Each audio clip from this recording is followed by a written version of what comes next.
Të nderuar televizikues, përshëndetje, unë jam Flutur Akasa dhe do të jemi bashkë në këtë edicion informativ këtu në Drita Televizion. Ju njohim me zhvillimet e ditës. Përfaqësuesit e opozitës kanë bojkotuar për herë të katërt Komisionin e Posaçëm Parlamentar për Reformën Administrative Territoriale. Mbledhja e së hënës përbënte dhe afatin e fundit të dhënë nga mazhoranca për pjesëmarrjen e tyre. Mazhoranca nga ana tjetër paralajmëron se puna për reformën do të vijojë sipas afateve ligjore dhe standardeve ndërkombëtare. Komisioni i Posaçëm Parlamentar për Reformën Administrative Territoriale u mblodh të hënën për përfaqësuesit e opozitës vendosën sërish të mos marrin pjesë duke theksuar bojkotin për të katërtën herë. Ky takim përbën afatin e fundit të lënë nga mazhoranca për opozitën për të marrë pjesë dhe për të kontribuar në shqyrtimin e reformës. Bashkëkryetari socialist Arbian Mansniku paralajmëroi se puna e komisionit do të vijojë sipas planit pavarësisht mungesës së opozitës.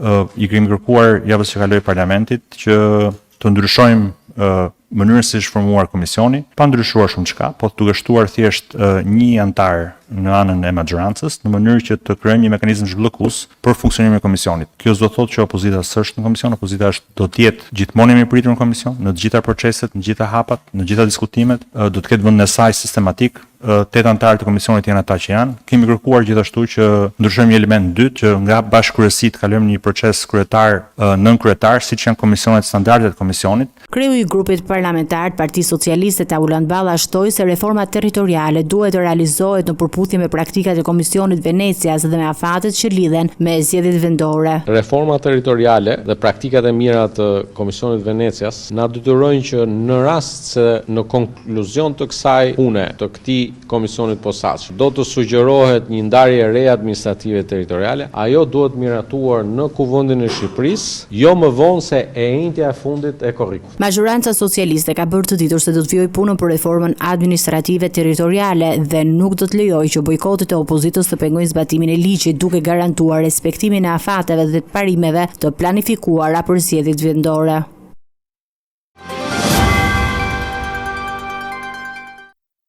Ish kryeministri Sali Berisha foli këtë të hënë para mbështetësve pas paraqitjes së tij të rregullt në SPAK. Ai kritikoi ashpër institucionet e drejtësisë dhe qeverinë për çështje të ndryshme, përfshirë rastin e gjyqtares Irena Gjoka dhe dosjen Balluku e Akshi. Kryedemokrati gjithashtu paralajmëroi mundësinë e ngujimit të përhershëm në bulevard pas protestës kombëtare të 10 shkurtit.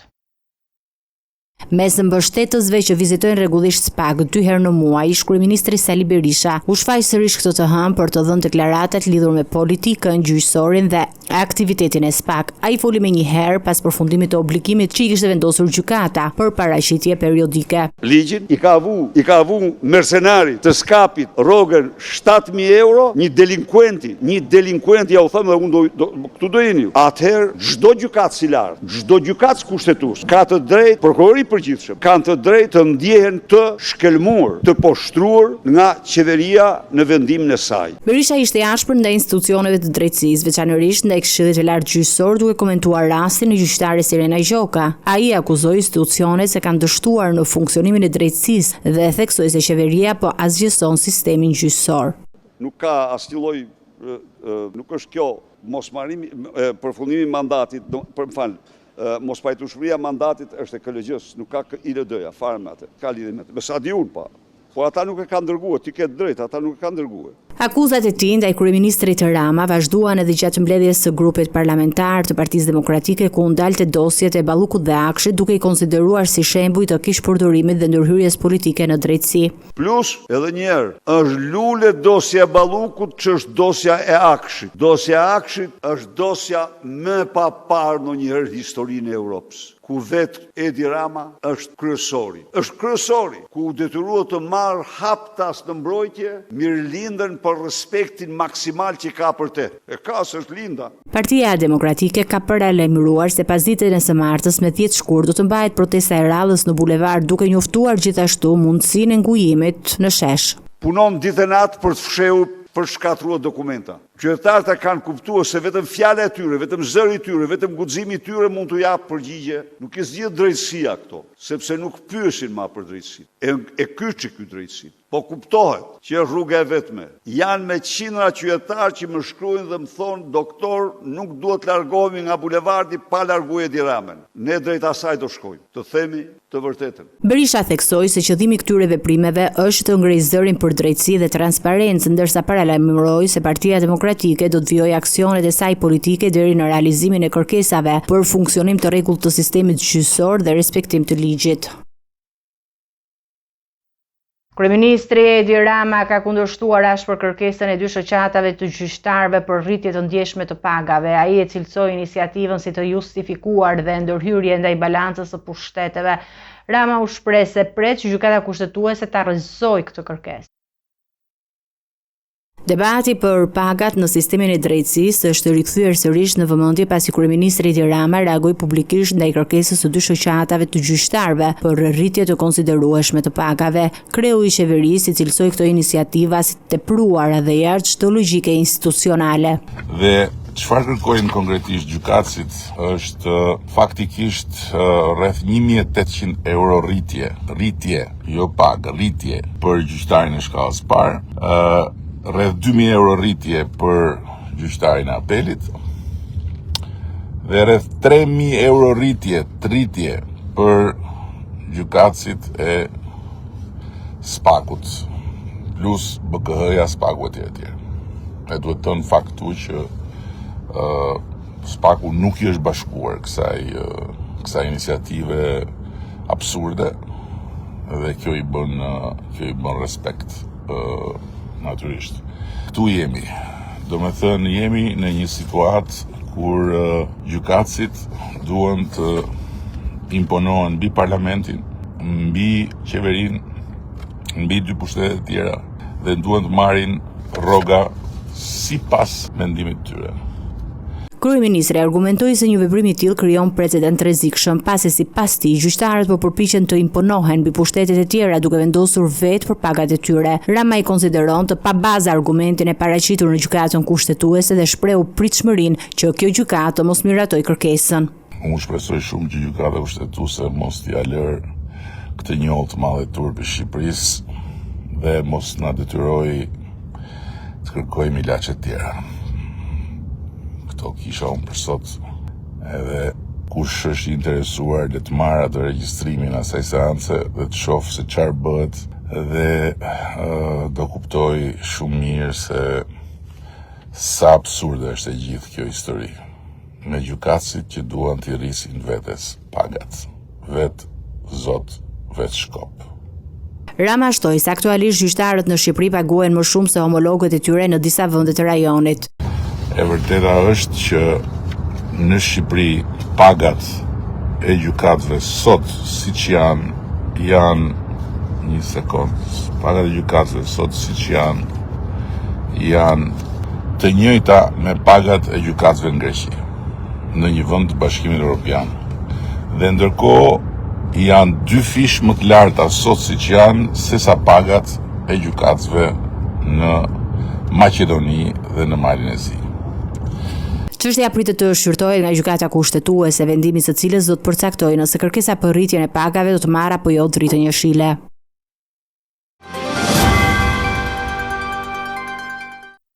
Gjykata e posaçme mbylli shqyrtimin paraprak të dosjes Velia i pa vendim për kalimin e çështjes për gjykim. Shkaku po kërkesa për përjashtimin e gjyqtares së çështjes Etleva Deda. Seanca e radhës është caktuar për në 9 shkurt, ku një gjyqtar tjetër do të vendosë brenda 5 ditësh.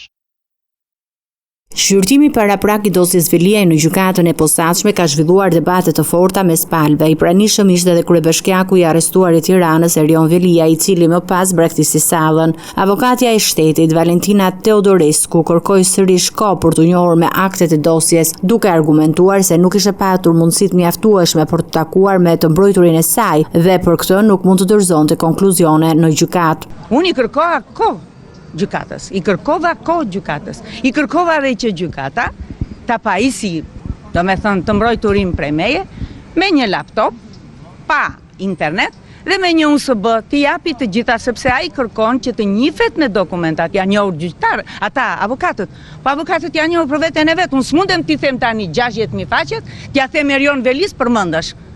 Kërkoj përjashtimin e gjykatës dhe gjyqtarja la dhe kohë. Mua më pjesni për Valentinën, që bëj unë për punën time. Se që bën Erioni, pjesni. Kjo i gjëtshoi në përplasje mes avokatit të Veliajt, Artajn Gjermeni dhe vetë kryebashkiaku, të cilët kërkuan përjashtimin e avokatës së shtetit dhe gjyqtares Leva Deda. Për shkak të kësaj kërkese, gjykata nuk mundi të vendoste nëse çështja do të kalojë për gjykim, duke shtyrë vendimin për në 9 shkurt. Vendimi do të merret nga një gjyqtar tjetër brenda 5 ditësh nga kjo datë. Erion Veliaj u arrestua në krye të detyrës në ndyshime se së bashku me gruan e tij, Ajola Xoza, kanë kryer korrupsion me fonde publike në të paktën 10 raste. Prokurorët Olsi Dado dhe Altin Dumani bëjnë të ditur se kompanitë e zotëruara nga Ajola Xoza kanë legalizuar miliona lek. Spak dyshon se Veliaj ka kryer të njëjtën krim si bashkëshortja e tij, si dhe ka fshehur origjinën e parave të përfituara.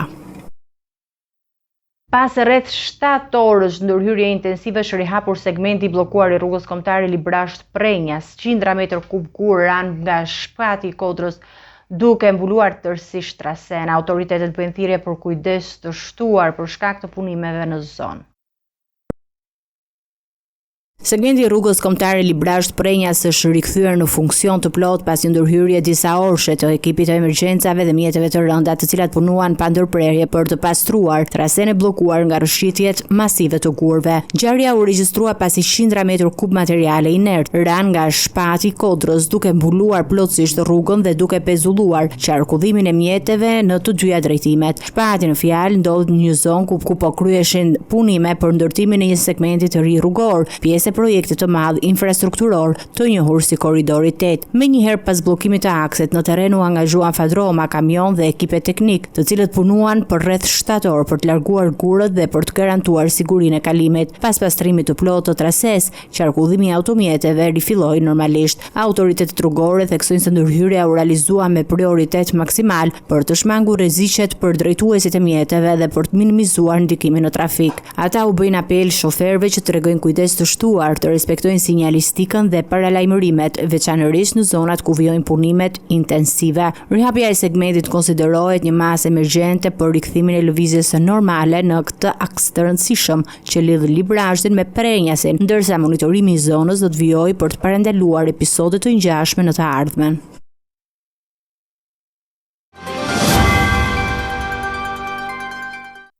Një aksident i rëndë është regjistruar paraditën e së hënës në aksin Vlora Dhim, ku një kamionçi doli nga rruga dhe ra disa metra poshtë zonës së njohur si Kalaja. Drejtuesi i mjetit 62 vjeçari përparim kapa i mbeti plagosur dhe u dërgua me urgjencë në spital. Policia ka nisur hetimet për shkaqet e ngjarjes, ndërsa dyshohet për humbje kontrolli të automjetit. Një aksident i rëndë rrugor ka ndodhur paraditën e së hënës në segmentin Vlora Dhim, në zonën e njohur si Kalaja, pranë tunelit të ujit të ftohtë. Një kamionçi që transportonte materiale ndërtimi ka dalë nga rruga, ka thyer barrierat mbrojtëse dhe ka rënë nga rreth 7 metra lartësi, duke përfunduar në brekun me gur pranë detit. Në automjetin ndodhi vetëm drejtuesi i mjetit 62 vjeçari përparim kapaj. Ai ka mbetur i bllokuar brenda kabinës pas përplasjes, ndërsa në vendngjarje kanë pritur menjëherë forcat e policisë, efektivët e shqiponjave dhe shërbimet e emergjencës, të cilët kanë ndërhyrë për ta nxjerrë nga mjeti. Në pamjet e siguruara janë momentet kur efektivët përpiqen të hapin me forcë derën e automjetit për të shpëtuar shoferin. Pas dhënies së ndihmës së parë, i plagosuri është transportuar me urgjencë drejt Spitalit Rajonal të Vlorës për trajtim mjekësor të specializuar. Deri tani nuk bëhen të ditura detaje zyrtare mbi gjendjen e tij shëndetësore. Sipas të dhënave paraprakë, dyshohet se kamionçina ka humbur kontrollin gjatë lëvizjes duke dalë nga kursia dhe duke përfunduar jashtë rrugës. Grupi hetimor po punon për të sqaruar shkaqet dhe rrethanat e aksidentit, ndërsa priten dhe ekspertiza teknike e mjetit për të përcaktuar nëse ka ndikuar faktor mekanik apo gabim njerëzor.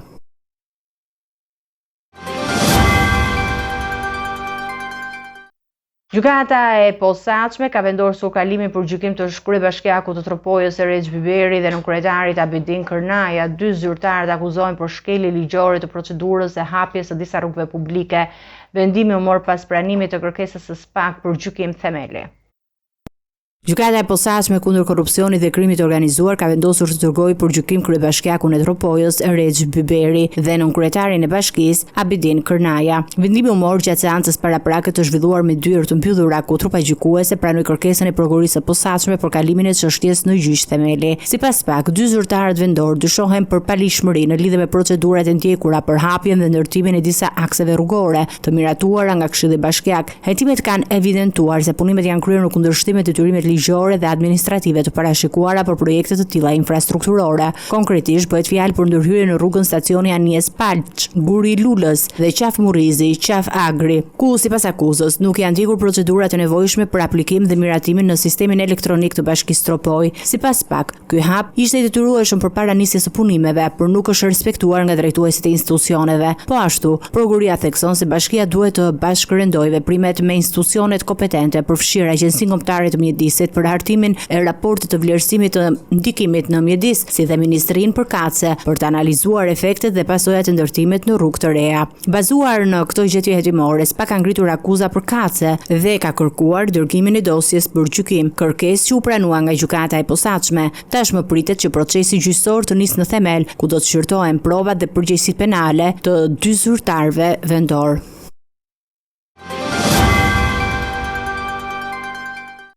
Një atentat me armë zjarri u shënua mbrëmjen e së dielës në fshatin Ril të Lezhës, ku mbeti plagosur rënd 30 vjeçari Sokol Daci, pronari një berberhaneje. Autorët dyshohen se u përdorën dy armë dhe qelluan me breshëri në drejtim të berberhanes. Policia po heton pistën e një shënjestre tjetër dhe ka sekuestruar gjithashtu 10 agozhoja në vendngjarje.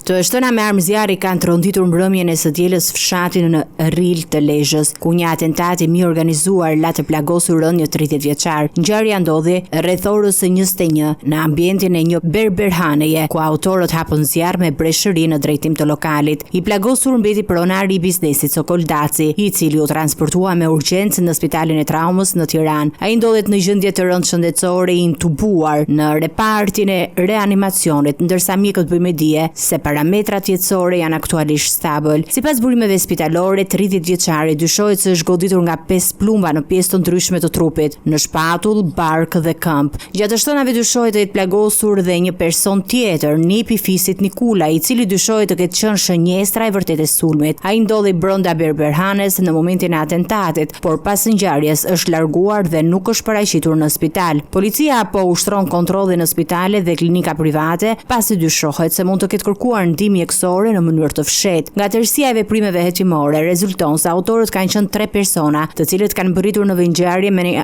automjet tip Audi. Njëri prej tyre ka qelluar me armë automatike në drejtim të lokalit, ndërsa brenda ndodheshin 4 persona. Në momentin të atentatit ka qenë rastësisht dhe një efektiv policie, i cili ka deklaruar se ka reaguar duke qelluar për të neutralizuar autorët, por pa arritur t'i identifikojë. Klubat kanë dëmtuar dhe 2 biznese të tjera përballë berberhanes, por fatmirësisht nuk ka pasur të lënduar të tjerë. Në vendngjarje janë sekuestruar rreth 40 gozhoja, arma automatike dhe pistoleta, të cilët do t'i nënshtrohen ekspertizës balistike. Hetuesit po analizojnë kamerat e sigurisë të banesave dhe bizneseve përreth për të gjurmuar lëvizjet e automjetit të autorëve para dhe pas sulmit, ndërsa disa persona janë shoqëruar për t'u marrë në pyetje. Ngjarja rikthe në vëmendje edhe precedent më parshëm kriminal në zonë, përfshirë vrasjen e biznesmenit Ardian Nikula 3 vite më parë në Shëngjin. Sokol Daci, i cili ushtronte prej vitesh profesionin e berberit, nuk njihej si person problematik apo me precedent penal, ndërsa hetimet vijojnë për të zbardhur motivin dhe për të identifikuar autorët e atentatit.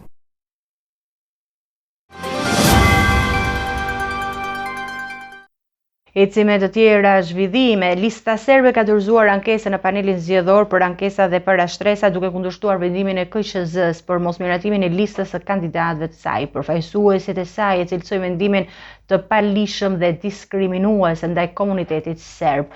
Ndërkohë, misioni OSBE-s në Kosovë ka bërë thirrje për transparencë dhe respektim të standardeve ndërkombëtare zgjedhore.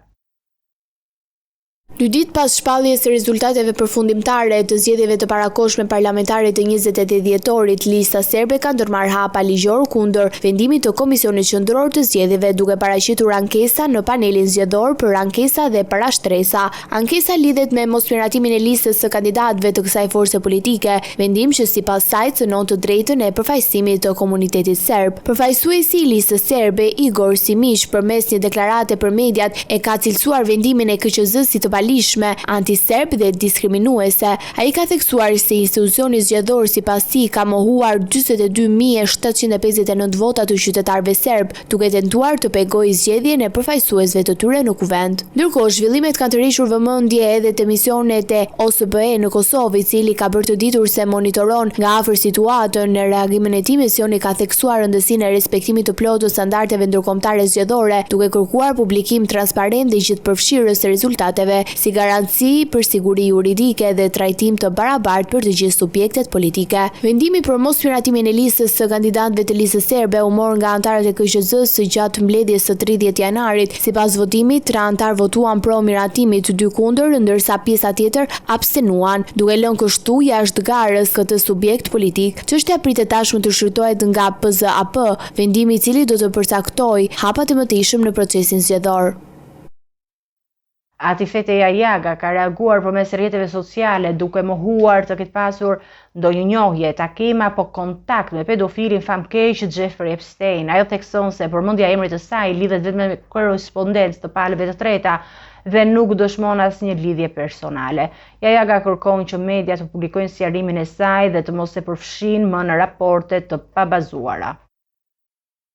Ish-presidentja e Kosovës, Atifete Jajaga, ka reaguar përmes rrjeteve sociale duke mohuar të ketë patur njohje, takim apo kontakt me pedofilin famkeq Jeffrey Epstein. Në një postim të shpërndar në rrjete sociale, ish-presidentja e Kosovës reagoi menjëherë pas raportimeve që e lidhin emrin e saj me dosjen Epstein. Ai thekson se raportimet mediatike janë tërësisht të pabaza dhe të pavërteta, dhe se gjatë mandatit të saj nuk ka pasur kurrë njohje, takim apo ndonjë kontakt me Jeffrey Epstein. Jajaga shpjegon se përmendja e emrit të saj në dokumente lidhet vetëm me një korrespondencë elektronike të palëve të treta dhe nuk nënkupton takime apo ndonjë marrëdhënie personale. Emri im askund nuk përmendet në asnjë lloj dokumenti të publikuar. Në këtë email përmendet presidenti i Kosovës, por nuk është e qartë cili, dhe nuk përmendet asnjë kërkesë takimi në emër të tij apo timin, shkruan Jajaga. Ish-presidentja i konsideron raportimet e tjera si insinuata dhe mashtrime ndaj opinionit publik dhe kërkon që sqarimi i saj të publikohet në të gjitha mediat që kanë përfshirë emrin e saj. Jajaga përfundon mesazhin duke nënvizuar se nuk e ka njohur, takuar apo kërkuar takim me Epstein në asnjë pozitë zyrtare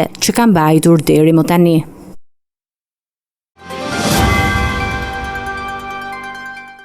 Të nderuar teleshikues, do të jemi me parashikimin e motit. Territori shqiptar për datën 3 shkurt 2026 do të jetë në ndikimin e masave ajrore të paqëndrueshme, duke sjellë mot kryesisht të vrenjtur në pjesën më të madhe të vendit. Paraditja do të karakterizohet nga vranësira të dendura në të gjithë territorin, ndërsa pasditja sjell rreshje të dobëta, shiu kryesisht në zonat qendrore dhe jugore. Temperatura minimale pritet të zbresë deri në -2 gradë Celsius, ndërsa ajo maksimale do të arrijë deri në 14 gradë Celsius në zonat jugore dhe bregdetare. Gjatë ditës priten shumë pak intervale me diell për shkak të vranësirave të shpeshta. Era do të fryejë lehtë deri mesatare nga drejtimi juglindor me shpejtësi 3 deri në 6 metra për sekond. Deti do të ketë dallgëzim të ulët rreth 1 deri në 2 ball. Indeksi ultraviolet për Tiranën më 3 shkurt 2026 pritet të jetë i ulët rreth 1. Sipas të dhënave astronomike, lindja e diellit në Tiranë do të jetë rreth orës 6:43 minuta, ndërsa perëndimi rreth orës 17:06 minuta. Temperaturat minimale dhe maksimale për disa qytete kryesore të Shqipërisë do të jenë si më poshtë. Shkodër, 4 deri në 11 gradë Celsius. Kukës, -1 deri në 5 gradë Celsius. Peshkopi, 0 deri në 4 gradë Celsius. Tiranë, 7 deri në 12 gradë Celsius. Durrës, 7 deri në 13 gradë Celsius. Kavaj, 6 deri në 12 gradë Celsius. Elbasan, 6 deri në 11 gradë Celsius. Berat, 6 deri në 12 gradë Celsius. Korç, -2 deri në 5 gradë Celsius. Vlorë, 9 deri në 12 gradë Celsius. Gjirokastër, 4 deri në 10 gradë Celsius. Sarand, 7 deri në 14 gradë Celsius. Territori i Kosovës për datën 3 shkurt 2026 do të jetë në ndikimin e masave ajrore të ftohta duke sjellë mot me vranësira dhe intervale të shkurtra kthjellimesh. Paraditja do të jetë e ftohtë me vranësira të shpeshta ndërsa pasditja vijon me mot pjesërisht të vrenjtur në shumicën e qyteteve. Temperatura minimale pritet të zbresë deri në -3 gradë Celsius ndërsa ajo maksimale do të arrijë deri në 4 gradë Celsius. Era do të fryejë lehtë nga drejtimi verilindor me shpejtësi 2 deri në 4 metra për sekond. Indeksi ultraviolet për Prishtinën më 3 shkurt 2026 pritet të jetë i ulët rreth 1. Sipas të dhënave astronomike, lindja e diellit në Prishtinë do të jetë rreth orës 6:41 minuta ndërsa perëndimi rreth orës 16:58 minuta. Temperaturat minimale dhe maksimale për disa qytete kryesore të Kosovës do të jenë si më poshtë. Mitrovica, -1 deri në 3 gradë Celsius. Podujev, -3 deri në 2 gradë Celsius. Skënderaj, -1 deri në 2 gradë Celsius. Pej, -2 deri në 3 gradë Celsius. Prishtinë, -2 deri në 4 gradë Celsius. Gjakov, 0 deri në 4 gradë Celsius. Malishev, -1 deri në 3 gradë Celsius. Gjilan, -3 deri në 4 gradë Celsius. Ferizaj, 0 deri në 4 gradë Celsius. Kaçanik, -1 deri në 4 gradë Celsius. Suhare, 0 deri në 4 gradë Celsius. Prizren, -1 deri në 3 gradë Celsius. Ishte gjithçka e përgatitur në këtë edicion informativ. Për më shumë zhvillime dhe informacione klikoni në faqen tonë zyrtare drita.tv. Mund na ndiqni edhe në rrjetet sociale, Facebook, Instagram, YouTube, ku jemi me përditësime në çdo kohë.